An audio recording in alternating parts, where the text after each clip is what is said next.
रमजान का रोजा हमें यही सिखाता है मेरे साथियों। सुबह 4 बजे हमने सहरी में पानी पिया है, जुहर के वजू में पानी के कतरे मुंह के अंदर जा रहे हैं, 2-4 कतरे हलक के नीचे चले जाएं, कौन देखने जाता है? मगर बंदा 2-4 कतरे भी अपने हलक के नीचे जाने नहीं देता है। क्यों? अल्लाह ताला के आम क्या जवाब देंगे? हमारा रोजा बर्बाद हो जाएगा, हमारे रोजे का कोई मतलब नहीं रह जाएगा। इसीलिए अल्लाह के नबी फरमाते हैं कि अल्लाह ताला कहता है अस्सौमु ली व अना अजज़ी बिही, कि बंदा रोजा मेरे लिए रखता है और उसका बदला मैं ही दूंगा। यदौ तामहु व शराबहु व शहवतहु मिन अजली, बंदा मेरे लिए खाना छोड़ देता है, बंदा मेरे लिए पानी छोड़ देता है, बंदा मेरे लिए शहवत छोड़ देता है। बीवी मौजूद है, बीवी के पास नहीं जाता, खाना मौजूद है, खाना नहीं खाता है, पानी मौजूद है, पानी नहीं पीता है। अल्लाह के लिए रोजा हमें इखलास सिखाता है, रोजा हमें अल्लाह का डर सिखाता है। रोजे से सबसे बड़ा मकसद मेरे प्यारे साथियों यही है कि हमारे दिलों में अल्लाह का तकवा पैदा हो जाए। इसीलिए अल्लाह कुरान के दूसरे पारे में कहता है या अय्युहल्लज़ीना आमनू कुतिबा अलैकुमुस्सियामु कमा कुतिबा अलल्लज़ीना मिन क़ब्लिकुम लअल्लकुम तत्तकून, ऐ ईमान वालो तुम पर रोजे फर्ज किए गए जिस तरीके से तुमसे पहले के लोगों पर फर्ज किए गए, ताकि तुम मुत्तकी बन जाओ, ताकि तुम्हारे दिलों में अल्लाह का तकवा, अल्लाह का डर पैदा हो जाए। इसीलिए सहाबा किराम क्या करते थे, ताबईन क्या करते थे? वो रमजान का इंतजार किया करते थे और अल्लाह से दुआ किया करते थे अल्लाहुम्मा बल्लिगना रमजान, आय अल्लाह तू रमजान तक हमको पहुंचा दे, आय अल्लाह इतनी जिंदगी दे दे, इतनी सांसें दे दे कि रमजान का महीना हमको मिल जाए। और रमजान में सारी मेहनत करते थे, अमल करते थे, और जब रमजान गुजर जाता था तो दुआ करते थे अल्लाहुम्मा तक़ब्बल मिन्ना रमजान, आय अल्लाह हमने रमजान में जो तरावी की नमाज पढ़ी, जो रोजा रखा, जो तिलावत की, जो एतकाफ किया, जो भी हमने नेकी की, आय अल्लाह तू हमारी नेकी को कबूल कर ले। 6 महीना इंतजार करते थे रमजान का, और 6 महीना रमजान में जो इबादत करते थे उसकी कबूलियत की दुआएं किया करते थे। कौन? सहाबा, ताबईन और इस उम्मत के असलाफ। मेरे प्यारे साथियों, हम वो खुश नसीब लोग हैं, हमें रमजान का महीना मिला है। अगर हमारे दिमाग में एक्साइटमेंट नहीं है, रमजान को लेकर के हमारे दिमाग में कोई तैयारी नहीं है, तो ये खतरे की घंटी है। हमें ये समझ लेना चाहिए कि हमारा ईमान बहुत कमजोर है। इसीलिए अल्लाह ताला कुरान में मुनाफिकों के बारे में कहता है वलौ अरादुल खुरूज लअद्दू लहू उद्दतन, ये मुनाफिक लोग जो बहाना करते हैं कि हमारे पास जाने का सामान नहीं था, हमारे पास तैयारी होती तो हम भी जंग के मैदान में जाते, हम भी जंगे तबूक में शामिल होते। ऐ नबी, ये मुनाफिक लोग झूठ बोल रहे हैं। वलौ अरादुल खुरूज लअद्दू लहू उद्दतन, अगर वाकई में इन मुनाफिकों ने तैयारी, अगर इनको जाने का इरादा होता तो इन्होंने तैयारी की होती। वलाकिन करिहल्लाहुम बिआतहुम फसब्बतहुम, लेकिन अल्लाह ताला को मंजूर यही था, ये काहिल लोग हैं, ये कामचोर लोग हैं, ये सुस्त लोग हैं। अल्लाह ताला को मंजूर ही नहीं था कि ये आपके साथ जंग के मैदान में जाएं, इसलिए अल्लाह ताला ने इनको बिठा दिया। वक़ील क़ुदू माल क़ौमिल क़ाइदीन, अल्लाह ने इनसे कह दिया कि जाओ, जो बैठ गए तुम भी उनके साथ बैठ जाओ, तुम्हें मोमिनों के साथ जाना नसीब नहीं होगा। इसलिए मेरे प्यारे साथियों, रमजान के महीने को लेकर के अगर दिल में एक तैयारी नहीं है तो हमारे और आपके लिए बहुत खतरे की घंटी है। मेरे साथ रमजान का महीना वो महीना है, नबी अकरम मिंबर पे चढ़ते हैं, अबू हुरैरा रज़ी अल्लाह ताला अन्हु हदीस के रावी हैं, आप मिंबर पे चढ़ते और 3 मरतबा फरमाते आमीन आमीन आमीन। साहबा कहते हैं अल्लाह के नबी क्या बात है, आप आमीन क्यों बोल रहे हैं 3 बार? आपने कहा जब मैंने मिंबर की पहली सीढ़ी पर कदम रखा, जिब्रील आए और उन्होंने कहा कि जो इंसान रमजान का महीना पाए फलम युगफर लहू, और उसकी बख्शिश न हो सके, फकद अबदहुल्लाह, अल्लाह ताला अपनी रहमत से दूर कर दे उस इंसान को, बर्बाद हो जाए वो इंसान जो रमजान का महीना पाए और अपनी बख्शिश न करवा सके। जिब्रील ने ये बद्दुआ की और मुझसे कहा कि आमीन कहो, तो मैंने आमीन कहा। फिर जब मैं दूसरी सीढ़ी पर पहुंचा, जिब्रील ने कहा कि जो अपने माँ बाप में से दोनों को या किसी एक को बुढ़ापे की हालत में पाए और उसके माँ बाप उसको जन्नत में दाखिल न कर पाए। बड़ा मसला है मेरे भाई। मां की तरफ से आज मदरसे में चंदा देने को हम तैयार हैं, बाप की तरफ से मस्जिद बनवाने को तैयार है, ट्यूबवेल बनाने को तैयार है। मां जिंदा होती है तो मां के ऊपर 5 रुपया खर्च करने में भी हमारा दिल घबराता है। बाप जिंदा है तो बाप को 100 रुपया देने में भी हमारी जान निकलती है। और मां के मरने के बाद और बाप के मरने के बाद बड़ी मोहब्बत हमारे दिल में पैदा हो जाती है और मस्जिदें बनवाते हैं, मदरसे बनवाते हैं। माफ करना मेरे प्यारे साथियों, जितना खर्च आप माँ बाप के मरने के बाद उनको सवाब पहुंचाने के लिए करते हैं, अगर उनकी जिंदगी में उतना खर्च करते तो शायद आप जन्नत में चले जाते। माँ बाप की कदर करो मेरे भाइयों। उनकी जिंदगी में उनको रुलाना, उनकी आंखों में आंसू लाना और मरने के बाद उनकी तरफ से बड़े बड़े चंदे देना और उनके लिए बैठ के दुआएं करना, उनकी कब्र पे जाके रोना, ये ढकोसलेबाजी और कुछ नहीं है। माफ कीजिएगा, माँ बाप की जिंदगी में कदर करो मेरे साथ। जिसको बुढ़ापे में माँ बाप मिले और माँ बाप उसको जन्नत में दाखिल न कर पाए, अल्लाह के नबी कहते, जिब्रील ने कहा अबादहुल्लाह, अल्लाह ताला ऐसे इंसान को अपनी रहमतों से दूर कर दे। जिब्रील ने बद्दुआ की और मैंने कहा आमीन। उसके बाद जब मिंबर की तीसरी सीढ़ी पर मैं चढ़ा तो जिब्रील ने कहा, वो इंसान जिसके सामने ऐ नबी आपका नाम लिया जाए, जिसके सामने मोहम्मद कहा जाए सल्लल्लाहु अलैहि वसल्लम, और वो आपका नाम सुनने के बाद आपके ऊपर दरूद न पड़े, सल्लल्लाहु अलैहि वसल्लम न पड़े, उस इंसान के ऊपर भी अल्लाह की लानत बरसे, उस इंसान को भी अल्लाह अपनी रहमत से दूर कर दे। जिब्रील ने यह बद्दुआ की और मैंने आमीन कहा। ये 3 बद्दुआएं थीं जो फरिश्तों के सरदार ने बद्दुआ की थी और नबी ने आमीन कही थी। मेरे प्यारे साथियों, कितना बड़ा बदनसीब है वो इंसान जिसकी जिंदगी में रमजान का महीना आए और वो अब अल्लाह ताला के यहां अपनी बख्शिश न करवा सके। और ये भी याद रखिए, कुरान करीम में अल्लाह ताला ने अगर किसी एक महीने का नाम लिया है तो वो भी सिर्फ और सिर्फ रमजान का महीना है। महीने तो 12 हैं मगर अल्लाह ने सिर्फ एक महीने का नाम लिया है और वो महीना रमजान का महीना है। और जब अल्लाह ने रमजान के महीने का नाम लिया कुरान के दूसरे पारे में तो क्या कहा अल्लाह ने? अल्लाह ने ये नहीं कहा रमजान रोजे का महीना है, अल्लाह ने ये नहीं कहा रमजान तरावी का महीना है, अल्लाह ने ये नहीं कहा रमजान एतिकाफ का महीना है, अल्लाह ने ये नहीं कहा रमजान ज़कात का महीना है। अल्लाह ने फरमाया शहरु रमज़ान अल्लज़ी उन्ज़िला फ़ीहिल कुरान, रमजान का महीना वो महीना है जिसमें कुरान उतारा गया। हुदल लिन्नास, और ये कुरान सारी मानवता के लिए मार्गदर्शन का काम करता है, सारी इंसानियत को सच्चाई का रास्ता दिखाता है। हुदल लिन्नास वबय्यिनातिम मिनल हुदा वल फुरकान, और कुरान की आयतें सच्चाई को खोल खोल के बयान कर देती हैं, हक और बातिल को खोल खोल के बयान कर देती हैं। पता ये चला कि कुरान वो रमजान वो महीना है जिसमें कुरान उतरा था। अच्छा, अब एक सवाल ये पैदा होता है कि कुरान तो इकट्ठा नहीं उतरा, कुरान तो अल्लाह के नबी के ऊपर थोड़ा थोड़ा 23 साल में उतरा, तो फिर इसका क्या मतलब है कि कुरान रमजान के महीने में उतरा? तो इसको भी नोट कर लो कि कुरान 2 तरीके से उतरा है। एक तो कुरान लौहे महफूज से मुकम्मल आसमान दुनिया पर, ये जो आसमान हमको नजर आता है ना, ये जो पहला आसमान है इसका नाम आसमान दुनिया है। दुनिया मतलब करीब, क्योंकि ये आसमान हमसे सबसे ज्यादा करीब है इसलिए इसको आसमान दुनिया कहा जाता है। इसके ऊपर 6 आसमान और हैं। तो अल्लाह ताला ने लौहे महफूज से आसमान दुनिया पर जो कुरान उतारा है वो रमजान के महीने में उतारा है अपने प्यारे नबी के ऊपर, रमजान के महीने की आखिरी अशरे की किसी रात में। और वो रात कौन सी है?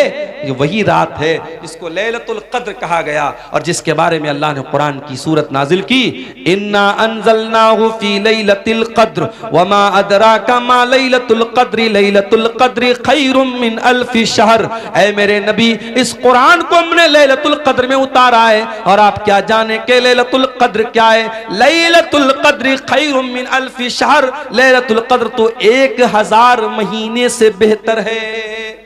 तो एक तो कुरान अल्लाह ताला के यहाँ से आसमान पर उतरा, फिर वहां से थोड़ा थोड़ा करके हमारे नबी के ऊपर उतरा है। इसलिए अल्लाह कह रहा है कि रमजान का महीना वो महीना है जिसमें कुरान उतारा गया है।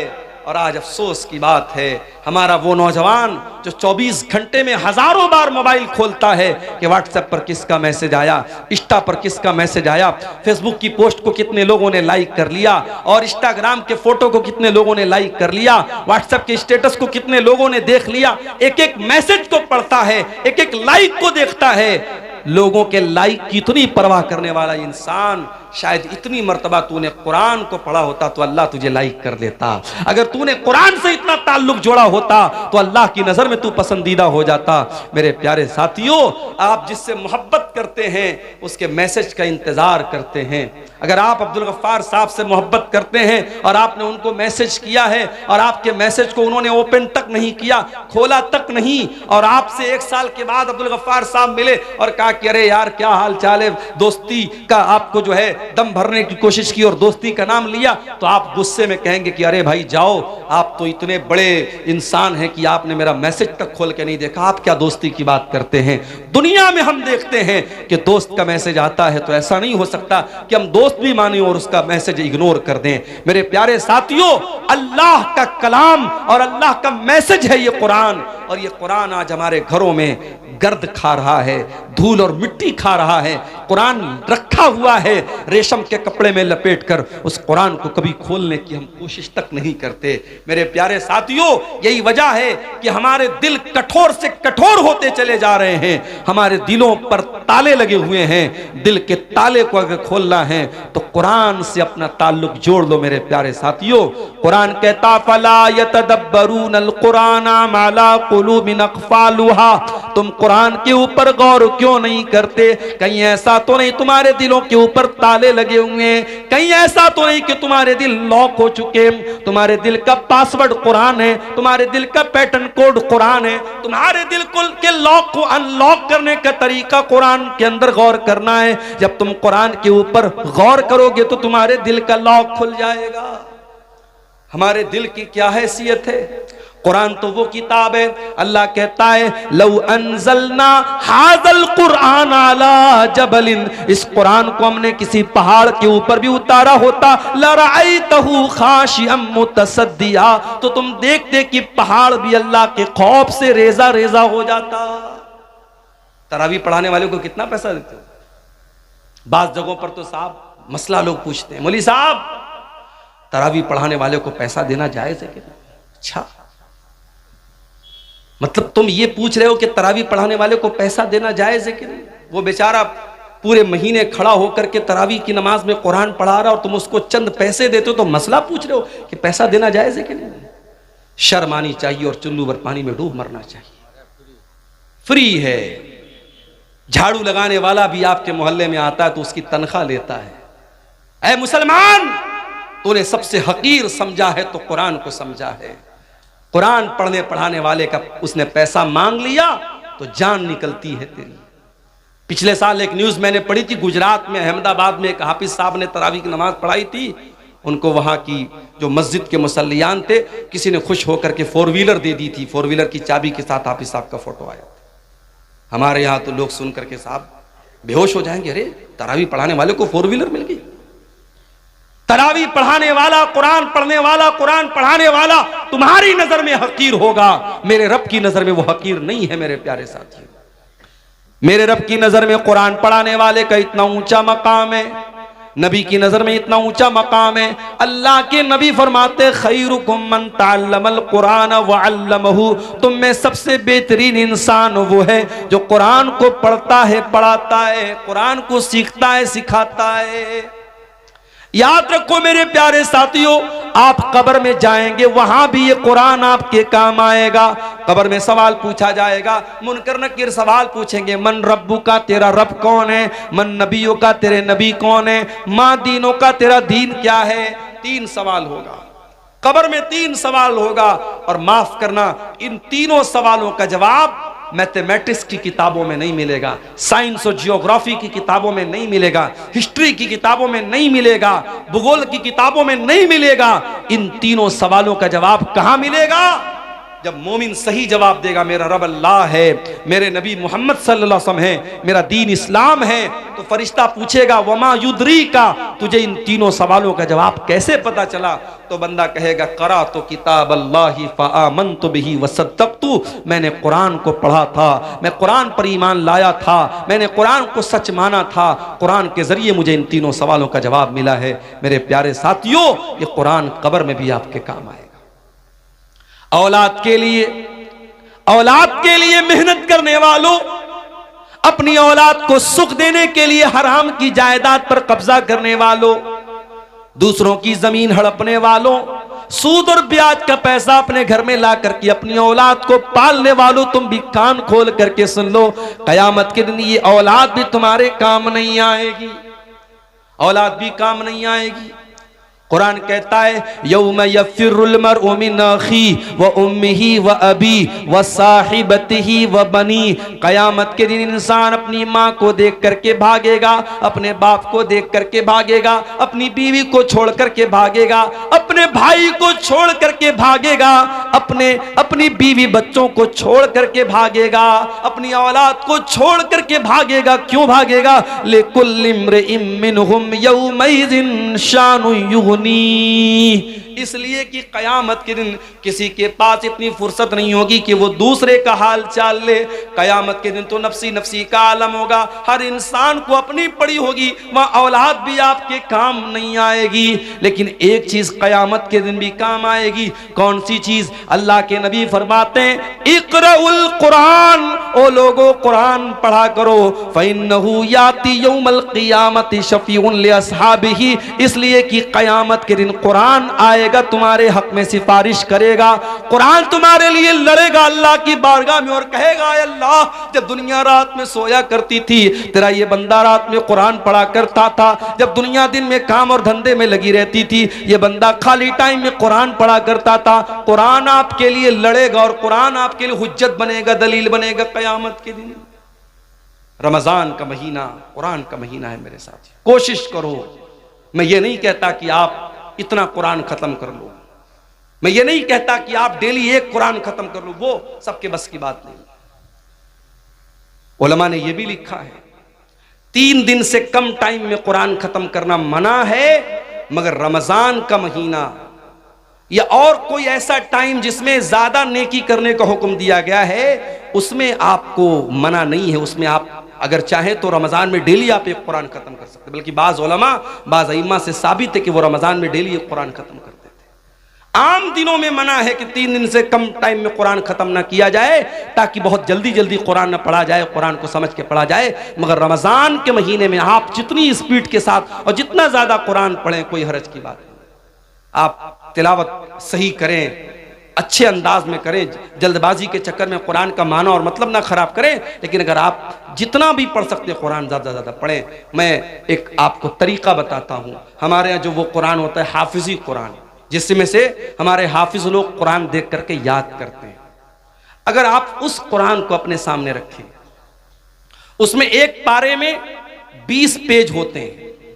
आपको क्या करना है, हर नमाज के पहले अजान हुई जोहर की, अल्लाहु अकबर, आप मस्जिद में पहुंच जाओ और अजान के बाद आप मस्जिद में पहले 2 रकात सुन्नत पढ़ लो और बैठ करके 2 पेज आप उसको पढ़ लो, सिर्फ 2 पेज। 2 पेज पढ़ने में 5 मिनट लगेगा। हाफिजी कुरान की बात कर रहा हूं जो 16 लाइन का 15 लाइन का आता है, आयत पर शुरू होता है आयत पर खत्म होता है, उस कुरान की बात कर रहा हूं। 2 पेज आपने पढ़ लिया नमाज के पहले। अब जोहर की नमाज आपने पढ़ी, जोहर की नमाज के बाद सुन्नत आपने पढ़ लिया, 2 रकात या 4 रकात जितनी भी अल्लाह ने आपको तौफीक दी। उसके बाद आप बैठे हैं मस्जिद में, अब फिर कुरान खोलिए और 2 पेज और पढ़ लीजिए। 2 पेज नमाज के पहले, 2 पेज नमाज के बाद, 4 पेज हो गए। ऐसा ही आप 5 टाइम की नमाज में कर लीजिए। सिर्फ इतना कर लीजिए आप रमजान में कि हर नमाज के पहले 2 पेज पढ़ना है, हर नमाज के बाद 2 पेज पढ़ना है। 5 टाइम की नमाज में आपके 20 पेज हो जाएंगे। एक पारा आपका आराम से डेली, आप कोई एक्स्ट्रा टाइम आपको नहीं निकालना पड़ा। 5 मिनट आपने नमाज के पहले निकाला, 5 मिनट नमाज के बाद निकाला। आप हर नमाज के बाद इस तरीके से भी करेंगे, एक्स्ट्रा टाइम नहीं भी निकालेंगे, तो कम से कम एक कुरान तो आप रमजान में खत्म कर लेंगे इंशाअल्लाह। ये एक मैं तरीका आपको बता रहा हूं। रमजान कुरान का महीना है मेरे साथियों, तवज्जो दो। और दो तरीके की तिलावत करो रमजान में। एक तिलावत तो ये वाली कर लो कि बस पढ़ना है, सिर्फ पढ़ोगे तब भी सवाब मिलेगा।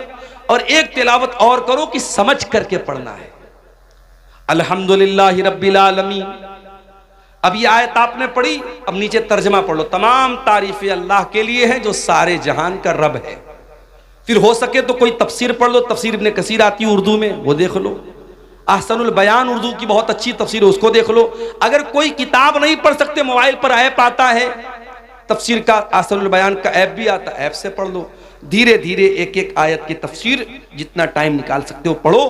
कुरान पढ़ने का और कुरान पर गौर करने का महीना है रमजान का। ये दो काम हमें और आपको करना है मेरे साथ। और आगे बढ़िए। सीमांचल के इलाके में बैठा हूं मैं। जब तक मौलाना अजीजुर रहमान साहब यहां आकर के तरन्नुम के साथ बंगला जबान में दुआएं न करें, मदरसे को चंदा नहीं मिलेगा। कई जगहों पर लोगों ने मुझसे कहा मौलाना आप चंदा कीजिए, मुझे चंदा करना आता नहीं। और मैं वो लंबी लंबी ये जो दुआएं देते हैं दान देने वाले को तरन्नुम के साथ बंगला जबान में, अल्लाह ताला बिल्कुल जन्नतुल फिरदौस में पहुंचा देते, मैं पहुंचा भी नहीं सकता मैं। तो अब ये जो मिजाज हमारा बना है कि जब तक दुआ नहीं करेगा सामने वाला, ऐलान नहीं करेगा माइक से, तब तक हम चंदा नहीं देंगे। ये मिजाज भी बदलने की जरूरत है। जरूरी नहीं है कि हर बात का माइक में ऐलान कराया जाए। बनारस में एक मस्जिद बन रही है हमारे मोहल्ले के करीब में। एक अल्लाह का बंदा आया, नमाज उसने पढ़ी, उसने ऐलान सुना कि यह मस्जिद की तामीर का काम चल रहा है। मस्जिद की कमेटी के जिम्मेदार के कान में धीरे से उसने कहा मौलाना साहब मस्जिद की तामीर में जितना छड़ लगेगा मैं देने को तैयार। कोई ऐलान नहीं हुआ, कोई माइक पर लंबी चौड़ी दुआएं उसके लिए नहीं की गई। उसके दिल में अल्लाह ने यह बात डाली मस्जिद बन रही है, जितना छड़ लगेगा मेरी तरफ से लगेगा, जितना सरिया लगेगा मेरी तरफ से लगेगा। कोई अल्लाह का बंदा आता है कहता जितने सीमेंट लगेंगे मैं दे दूंगा। काम इस तरीके से होता है मेरे प्यारे साथियों। आज हमारे अंदर अगर किसी चीज की कमी है तो इखलास की कमी है। किसी गरीब को राशन का किट भी हम देते हैं ना, तो फोटो खींचते हैं और अखबार में डालते हैं कि हमने एक गरीब की मदद की। गरीब की मदद तुमने क्या की? तुमने गरीब की इज्जत को नीलाम कर दिया। जिस गरीब को तुमने कैमरे के सामने फोटो खींच करके मीडिया पे डाला है, उस गरीब की क्या इज्जत नहीं है? क्या उसकी कोई इज्जत नफ्स नहीं, उसकी कोई खुददारी नहीं है? किसी की मदद करने के नाम पे उसकी इज्जत को नीलाम करते हो।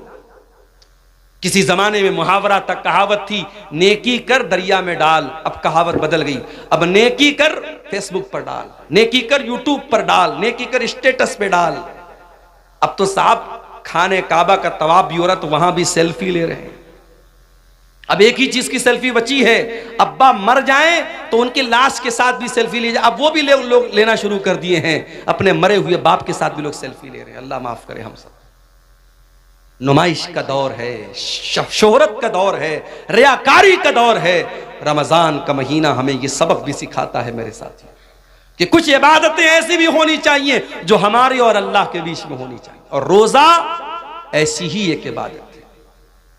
सुबह फजर के टाइम आपने सहरी खाई, जो भी आपने सहरी खाई, मैं नहीं जानता आपके सीमांचल में क्या क्या खाते हैं। हो सकता है कुछ लोग गोश्त भी खाते हो, सब्जी भी खाते हो, रोटी चावल भी खाते हो। जो भी आपने सहरी के टाइम खाया, सुहर की अजान हो गई। जाहिर है 4 बजे आपने सहरी खाई थी, 12:30 बजे सुहर की अजान हो रही है। 8 घंटे का टाइम गुजर चुका है, 8.5 घंटे का। मार्च का महीना चल रहा है, गर्मी का आलम है। आप मस्जिद में आए, आपने वजू करने के लिए पानी से अपने हाथों को धोया, चुल्लू में पानी लिया, मुंह में डाला, हलक सूख रहा है। सुबह 4 बजे के बाद आपने पानी नहीं पिया है, हलक सूख रहा है और पानी आपके मुंह में जा चुका है। अगर आप उस पानी के 2-4 कतरे हलक के नीचे उतार लें, वहां तो कोई कैमरा नहीं लगा है, वहां तो कोई कैमरा नहीं लगा है। लेकिन हां, एक बात आपसे यह भी कहना चाहूंगा, जिसके दिल में अल्लाह का डर ना हो, वो खाने काबा में जाके, मक्का में जाकर के भी वहां पर भी वो गंदा काम करता है। अभी कल एक साहब ने मुझको बताया कि खाने काबा के पास जो लोग तवाफ करते हैं, अगर दूसरे का सामान वो उठा लेंगे, उनको ये लगेगा लाखों की भीड़ है, कौन देखने जाता है, मगर हजारों कैमरे हरम में लगे हुए हैं, हजारों कैमरे लगे हुए हैं और पूरा कंट्रोल रूम मौजूद है और हजारों वहां सीआईडी के लोग और सीबीआई के लोग और पुलिस के लोग उन कैमरों पर नजर रखते हैं। अगर आपने दूसरे का सामान उठाया तो पुलिस फौरन कैमरे से आपको देख लेगी और आपसे पूछताछ हो सकती है, और दूसरे का सामान आपने अगर जानबूझ करके ले लिया है तो आप पकड़े जा सकते हैं। इसलिए जो लोग हज करने जाते हैं, उम्रा करने जाते हैं, उनको यह सिखाया जाता है कि हरम में कोई भी सामान, आपका अपना सामान है तो अलग बात है, किसी का कोई सामान छूने की कोशिश मत करना। एक साहब ने एक वाकया बताया कि तवाफ के दौरान एक हिंदुस्तानी हाजी और हिंदुस्तानी मुसलमान, 50 साल के ऊपर का मुसलमान, बार बार औरतों को टच कर रहा था। तवाफ के दौरान वो गंदा इंसान बार बार औरतों को टच कर रहा था और कैमरे की नजर से जो कंट्रोल रूम में पुलिस वाले मौजूद थे वो बार बार देख रहे थे कि ये इंसान एक बार नहीं, 2 बार नहीं, इसने 20 बार ऐसा किया। पुलिस ने उसको अरेस्ट कर लिया। जब जेल में पहुंचा है वो इंसान, उसके जवान बेटे पहुंचे, उसकी बेटियां पहुंची, नहीं हमारा बाप इतना गंदा काम नहीं कर सकता। पुलिस वालों ने कैमरे की क्लिप ला के सामने रख दी, तो देख लो तुम्हारे बाप ने क्या किया है। इसका मतलब यह हुआ कि जो ठरकी इंसान होता है, जो गंदा इंसान होता है, जिसके दिमाग में शैतान भरा होता है, वो मक्के में पहुंच जाए, खाने काबा के पास पहुंच जाए, वहां भी उसके दिमाग की गंदगी खत्म नहीं होती है। मेरे साथी, आपको खाने काबा के पास भी इतना गंदा काम करने से अगर कोई चीज रोक सकती है, अल्लाह का डर और अल्लाह का तकवा ही रोक सकता है। और रमजान का रोजा हमें यही सिखाता है मेरे साथियों। सुबह 4 बजे हमने सहरी में पानी पिया है, जुहर के वजू में पानी के कतरे मुंह के अंदर जा रहे हैं, 2-4 कतरे हलक के नीचे चले जाएं, कौन देखने जाता है, मगर बंदा 2-4 कतरे भी अपने हलक के नीचे जाने नहीं देता है। क्यों? अल्लाह ताला के आम क्या जवाब देंगे, हमारा रोजा बर्बाद हो जाएगा, हमारे रोजे का कोई मतलब नहीं रह जाएगा। इसीलिए अल्लाह के नबी फरमाते हैं कि अल्लाह ताला कहता है अस्सौमु ली व अना अजज़ी बिही, कि बंदा रोजा मेरे लिए रखता है और उसका बदला मैं ही दूंगा। यदौ तामहु व शराबहु व शहवतहु मिन अजली, बंदा मेरे लिए खाना छोड़ देता है, बंदा मेरे लिए पानी छोड़ देता है, बंदा मेरे लिए शहवत छोड़ देता है। बीवी मौजूद है, बीवी के पास नहीं जाता, खाना मौजूद है, खाना नहीं खाता है, पानी मौजूद है, पानी नहीं पीता है। अल्लाह के लिए रोजा हमें इखलास सिखाता है, रोजा हमें अल्लाह का डर सिखाता है। रोजे से सबसे बड़ा मकसद मेरे प्यारे साथियों यही है कि हमारे दिलों में अल्लाह का तकवा पैदा हो जाए। इसीलिए अल्लाह कुरान के दूसरे पारे में कहता है या अय्युहल्लज़ीना आमनू कुतिबा अलैकुमुस्सियामु कमा कुतिबा अलल्लज़ीना मिन क़ब्लिकुम लअल्लकुम तत्तकून। ऐ ईमान वालो, तुम पर रोजे फर्ज किए गए जिस तरीके से तुमसे पहले के लोगों पर फर्ज किए गए, ताकि तुम मुत्तकी बन जाओ, ताकि तुम्हारे दिलों में अल्लाह का तकवा, अल्लाह का डर पैदा हो जाए। तो रमजान के अंदर तकवा पैदा करो मेरे साथी। और आगे बढ़िए, रमजान के अंदर एक काम हमें और भी करना है। रमजान दुआ का महीना है। कुरान में जहां अल्लाह ताला ने रमजान के रोजे का जिक्र किया, वहीं पर फरमाया वइज़ा सालका इबादी अन्नी फइन्नी करीब। ऐ मेरे नबी, जब मेरे बंदे आपसे मेरे बारे में सवाल करें, उन्हें जवाब दे दो मैं करीब हूं, मैं करीब हूं। उजीबु दावत दाई, मैं दुआ करने वाले की दुआ को सुनता हूं। शर्त यह है फलयस्तजीबू ली वलयुमिनू बी, कि बंदा मेरी बात माने और मेरे ऊपर ईमान रखे। रमजान दुआ का महीना है मेरे साथियों। जब आप भूखे प्यासे रह करके अल्लाह की बारगाह में हाथ फैलाते हैं, अल्लाह आपकी दुआ को रायगा नहीं करता, अल्लाह आपकी दुआ को लौटाता नहीं है। इसीलिए अल्लाह के नबी फरमाते हैं सलासु दावतिन ला तुरद, 3 लोगों की दुआ अल्लाह ताला लौटाता नहीं है। दावतुल वालिदिल वलदिही, एक बाप की दुआ, बाप जब अपनी औलाद के हक में दुआ करता, अल्लाह उस दुआ को कभी लौटाता नहीं है। वह दावतुल मुसाफिर, और मुसाफिर की दुआ को अल्लाह ताला लौटाता नहीं है। वह दावतुस साइम, और रोजेदार की दुआ को भी अल्लाह ताला लौटाता नहीं है। रोजे की हालत में मेरे प्यारे साथियों दुआ करो, करो, अपने लिए भी दुआ करो, अपने बच्चों के लिए दुआ करो, अपने माँ बाप के लिए दुआ करो, सारी उम्मत के लिए दुआ करो, मुल्क के हालात के लिए दुआ करो, अपने कारोबार और रोजी रोटी के लिए दुआ करो। और बेहतर यह है कि जो अल्लाह के नबी जो दुआएं करते थे, आप दुआ की कोई किताब ले लो। एक अच्छी सी किताब का नाम मैं आपको बता रहा हूं, हिस्नुल मुस्लिम, बहुत अच्छी किताब है दुआ की। आप ऑनलाइन भी इसको अपने मोबाइल के प्ले स्टोर में जाके इसको डाउनलोड कर सकते हैं। उसमें छोटी छोटी दुआएं हैं, आप देख के उनको पढ़ लीजिए या याद करके पढ़ लीजिए। दुआओं को रोजे की हालत में खूब कीजिए। रमजान दुआ का महीना है मेरे प्यारे साथी। रमजान सब्र और बर्दाश्त का भी महीना है।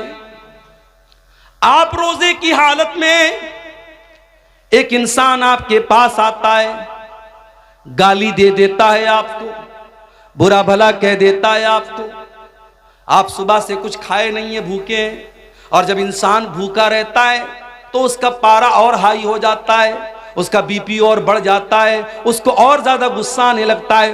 होना तो ये चाहिए ताकि जब आप रोजे की हालत में हैं और कोई आपको आकर के गाली दे दे, तो होना तो ये चाहिए ताकि शरीयत आपको इजाजत दे दे कि आप तो भूखे प्यासे हैं, आप गाली का जवाब गाली से दे सकते हैं, आप गुस्से का जवाब गुस्से से दे सकते हैं। होना तो ये चाहिए था, मगर नहीं। अल्लाह के नबी फरमाते हैं, जब तुम में से कोई रोजे की हालत में हो, फ़इनिम्रुउन क़ातलहु औ साबहु, अगर कोई गाली गलोच करे, अगर कोई लड़ाई करे, तो गाली के जवाब में गाली न दे, लड़ाई के जवाब में लड़ाई न करे, बल्कि साफ साफ कह दे, इन्नी साइम, मैं रोजे की हालत में हूं, मैं रोजे की हालत में लड़ नहीं सकता।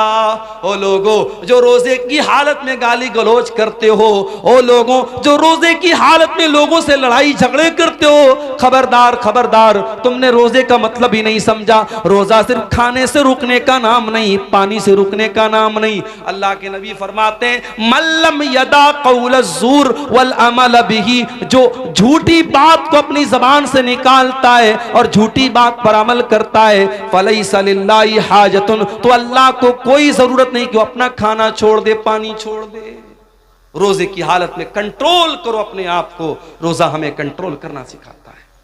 रोजा हमें यह सिखाता है, अगर अल्लाह के हुक्म पर हम खाना छोड़ सकते हैं, पानी छोड़ सकते हैं, बीवी हलाल है, बीवी को के करीब नहीं जाते हैं, खाना हलाल है, खाना नहीं खाते हैं, पानी हलाल है, पानी नहीं पीते हैं, अगर अल्लाह के हुक्म पर हलाल छोड़ सकते हैं, तो बीड़ी पीने वालों तुम बीड़ी क्यों नहीं छोड़ सकते? सिगरेट पीने वालों तुम सिगरेट क्यों नहीं छोड़ सकते? तंबाकू खाने वालों तुम तंबाकू क्यों नहीं छोड़ सकते? ओ शराब पीने वालों तुम शराब क्यों नहीं छोड़ सकते? जब अल्लाह के हुक्म पर एक महीने के तुम हलाल छोड़ सकते हो, तो जो चीजें हराम है, जो चीजें नुकसानदेह हैं, जो चीजें तुम्हारी सेहत के लिए हानिकारक हैं, जो तुम्हारे शरीर को नष्ट कर रही हैं, बर्बाद कर रही हैं, वो गुटखा, वो खैनी, वो तंबाकू, वो सिगरेट, वो बीड़ी तुम क्यों नहीं छोड़ सकते हो? रोजा हराम को छुड़वा रहा है, हराम को छोड़ने की प्रैक्टिस करवा रहा है मेरे प्यारे साथ। रमजान का ये महीना हमें एक सबक और दे रहा है।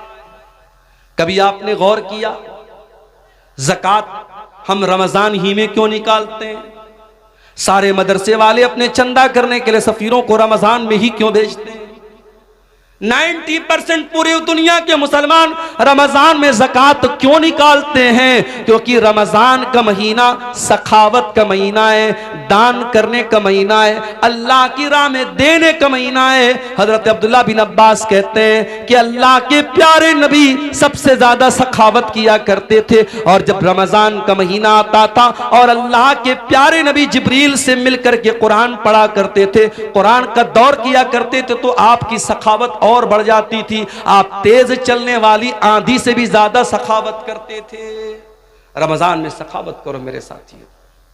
आज अफसोस की बात है, ज़कात वसूलने के लिए लोग आते हैं, बड़े बड़े सेठ लोग लाइन लगवाते हैं, बेचारा ज़कात लेने वाला भिखारी बनकर के लाइन लगाता है, तब जाकर के उसको ज़कात मिलती है। अरे तुझे तो एहसानमंद होना चाहिए, तुझे तो शुक्रिया अदा करना चाहिए कि वो ज़कात लेने वाला तेरे दरवाजे तक आया है, उसने तेरा काम आसान कर दिया, तेरी इबादत को आसान कर दिया, और तू भिखारियों की तरह उसकी लाइन लगवाता है। माफ करना मेरे प्यारे साथियों, ज़कात कोई भीख नहीं है, ज़कात कोई एहसान नहीं है। ज़कात हमारे माल में अल्लाह का हक है।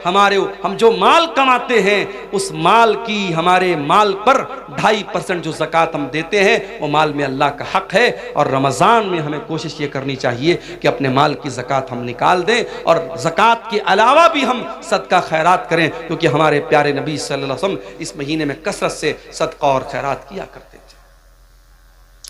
रमज़ान का ये महीना एक सबक हमें और भी देता है। दुनिया में करोड़ों लोग ऐसे हैं जिनको दोनों टाइम का खाना नसीब नहीं होता। हम और आप आराम से अपने घर में देसी मुर्गा खा रहे हैं, गाय का गोश्त, जो भी आपके यहां जानवर ज़बा होता है, आप हलाल जानवरों का गोश्त खाते हैं। जो भी आपको अल्लाह ताला ने नेमतें दी आप उसको खाते हैं। लेकिन दुनिया में करोड़ों इंसान ऐसे हैं जो भूखे और प्यासे रहते हैं, उनके पास खाने को खाना नहीं है। मेरे प्यारे साथियों, रमज़ान का महीना वो महीना है जिस महीने में आप 13-14 घंटे भूखे रहते हैं।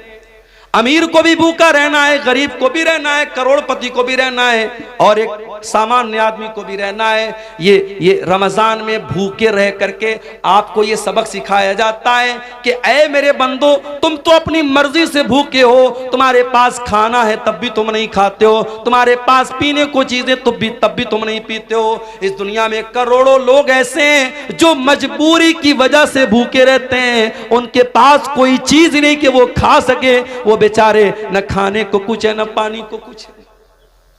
रमजान के इस महीने में जब आप दस्तरखान पर तरह तरह की चीजों को खाने के लिए बैठा करो मेरे साथियों, तो आप फलस्तीन के शहर गाजा के अपने उन भाइयों को याद कर लेना जब हेलीकॉप्टर से खाने की किटें उनको फेंकी जाती हैं, उनके छोटे छोटे बच्चे खुश हो जाते हैं। 3 दिन बाद 4 दिन बाद उनको खाने को कुछ मिल जाता है।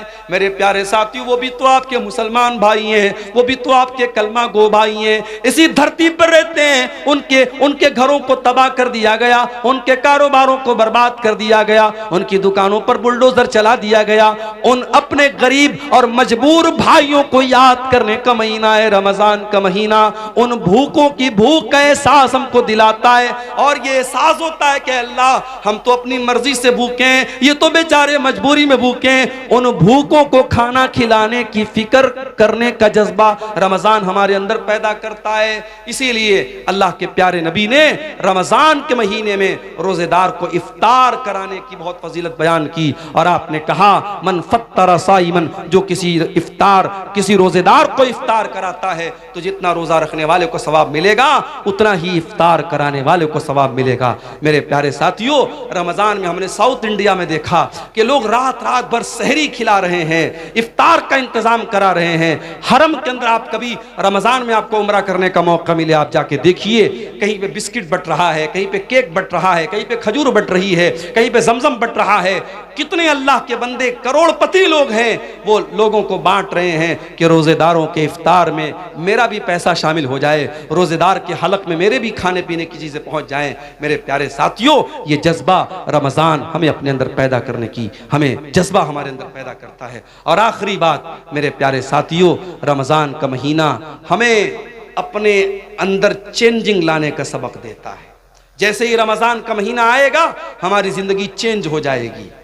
ऐसे आम तौर से जो लोग फजर में भी उठते हैं वो फजर में उठते हैं, नमाज पढ़ते हैं, लेकिन रमजान के महीने में आप फजर से भी 1 घंटा पहले उठते हैं, ब्रश करते हैं, बाथरूम जाते हैं, उसके बाद आप बैठ करके सहरी करते हैं, फिर दिन में आपकी आदत है 11 महीने आप दोपहर का खाना खाते हैं, सुबह 10 बजे नाश्ता करते हैं। रमजान के महीने में कोई नाश्ता नहीं, कोई दोपहर का खाना नहीं, सुबह सहरी आपने खाई, फिर डायरेक्ट आप इफ्तार के टाइम खाते हैं। सोने का टाइम बदल गया, खाने का टाइम बदल गया। रमजान में 1 महीने के लिए जिंदगी बदल जाती है। सबक ये मिला कि अगर हम अपने आप को बदलना चाहें तो बहुत कुछ बदल सकते हैं। मेरे प्यारे साथियों, शायर कहता है खुदा ने आज तक उस कौम की हालत नहीं बदली, न हो जिसको ख्याल खुद अपनी हालत के बदलने का। अगर कौम के हालात को बदलना है, अगर मिल्लत के हालात को बदलना है, तो रमजान का महीना एक सबक दे रहा है कि 1 महीने के लिए अगर अपने टाइम टेबल को हम बदल सकते हैं तो हम कौम और मिल्लत के हालात को भी मेरे साथियों बदल सकते हैं। सवालात कुछ आए हैं, क्या नापाकी की हालत में सहरी खा सकते हैं? अगर रात में इंसान नापाक हुआ है और उसी हालत में फजर की अजान हो गई, उसी हालत में फजर की अजान हो गई, कोई हरज की बात नहीं। उसी हालत में सहरी खा लिया, कोई हर्ज की बात नहीं। लेकिन अगर नापाक हुआ है और फजर की अजान हो गई तो जल्दी से जाकर के गुस्ल कर ले ताकि जमात से नमाज पढ़े। अगर कोई इंसान नापाकी की हालत में रह जाता है और जानबूझ करके फजर की नमाज छोड़ देता है और फिर सुबह सो करके उठता है 9 बजे 10 बजे और फिर नहा धो के नमाज पढ़ता है, तो ये गलत है और ये सही नहीं है। नमाज को टाइम पर पढ़ना है। आपका रोज़ा सही हो जाएगा अगर आप नापाकी की हालत में सहरी करते हैं, मगर जमात से नमाज फ़र्ज है, उसको इंसान को नहीं छोड़ना चाहिए। इसलिए अगर कोई जनाबत की हालत में है तो जल्दी से गुस्ल कर ले ताकि जमात से नमाज पढ़ सके। क्या बिना सहरी खाए रोज़ा रख सकते हैं? बिना सहरी खाए नफिल रोज़ा तो रख ही सकते हैं। रमज़ान का रोज़ा भी रख सकते हैं, मगर एक शर्त है कि रात में आप ये नियत करके सोए हों कि हाँ मुझे कल सुबह रोज़ा रखना है।